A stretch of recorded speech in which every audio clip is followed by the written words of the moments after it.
So this is a little supplemental video for my latest episode of Elsie's Yoga Class Live and Unplugged podcast, in which I do a little supported backbend towards the end of class. So this is a variation of the backbend that I actually teach within class. So if you want to do this, you're more than welcome to do it.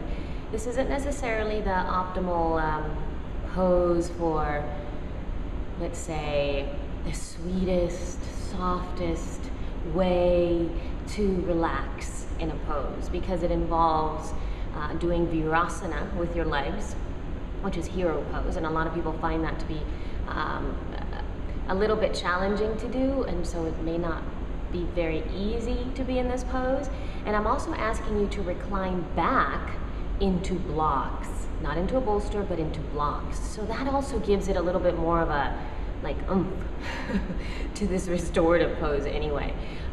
It just makes you be a little bit more aware, and but once the body does start to soften onto these sort of sharp edges, you experience a very deep opening.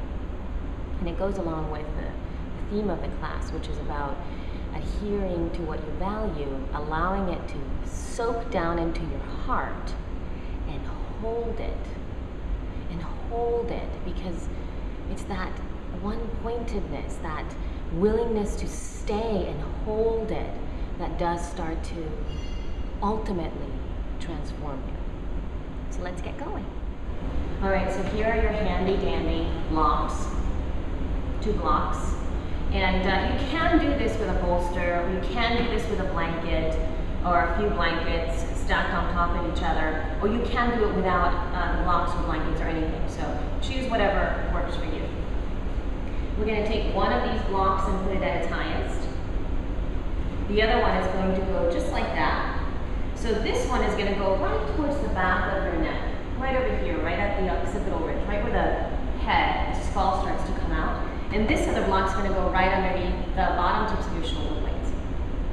Okay, so kind of set those around. The next thing you do is you come onto your knees, and I want you to reach behind the calves, click the toenails down, and press them backwards. Move this back a little bit, give myself a little more room.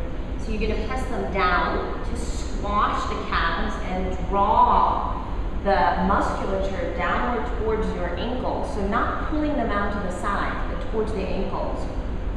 Allow yourself to set your shins, which means that even here you charge the pinky side of your foot, so that your shin here, your shin and your outer ankle and your outer part of your foot are on the same plane, as opposed to sickling that foot and making the shin parallel to the outside of the mat.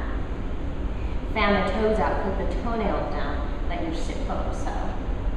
Okay, so now you can sort of reset these nice blocks that we have. You're going to start to lean back. I generally like to hold this one because then I can adjust accordingly. Get it towards the back of your heart, and then reach back towards the other one. And make sure that it goes right to the back of that skull.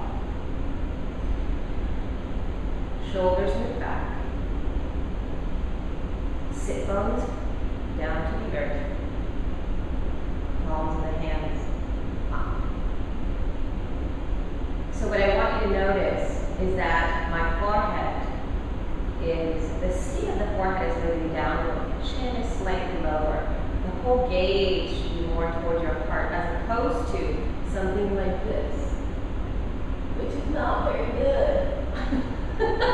So make sure the back of your neck is nice and long, and it's moving down towards the heart.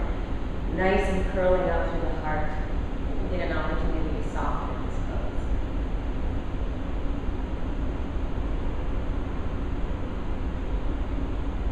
Now to come out of this pose, press the tops of the feet down towards the earth. Root the groins down. Use your hands to do your best to come up from the heart. It's not necessarily the most graceful thing to come out of. We do our best. I hope that was helpful.